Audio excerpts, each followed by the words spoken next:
আপনারা বাংলাদেশের জনগণরা সবসময় আমাকে বাংলাদেশ ক্রিকেট টিমের প্লেয়ার করে ছোট করে কথা কন। একটা 5 বছরের বাচ্চা আমাকে থেকে ভালো খেলবো? তাহলে দেন, নামায় দেন।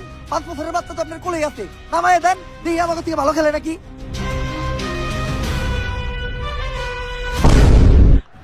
আর ইতিহাসে প্রথমবার 5 বছরের বাচ্চা শিশু ললিপপ চুষতে চুষতে ব্যাট হাতে নিয়ে বাংলাদেশের পক্ষে ব্যাটিং নামলো। জার্সিটাও একটু বড় হয়ে গেছে, কারণ স্মল সাইজ নাই, ব্যাটটাও একটু ছোট হইলে ভালো হইতো। বোলিং আমি, এ বাচ্চা কি খেলবো?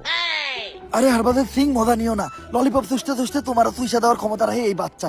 বোলিং এ হরভজন সিং ইন্ডিয়ার বল করলো, আরে বাচ্চা তুইলে মারছে, এইটা তো বিশাল বড় ছয়। ইন্ডিয়ার টপ ক্লাস বলার হরভজন সিং কোনো মতেই মাইনে নিতে পারতেছে না, আবারও তুইলে মারছে, বল একদম মাঠের বাইরে। আর এদিকে বাচ্চা মারছে ছয়, ক্যাপ্টেন শান্তর মানিজ্য দিতে ক্ষয়। হরভজন সিং রে হার ভাঙ্গা বাইরান বেরিয়েছে আমাকে ললিপপ বাবু, আবারও তুইলে মারছে। এইবার এইটা হইবে ইতিহাসে সব থেকে বড় ছয়, হ্যাঁ 480 মিটার। কইছিলি না বাচ্চা কি খেলবো, বাচ্চাই তো তোরে খেলে দিল। মামা ওরে কি খাওয়ান যে ও এত ভালো খেলে?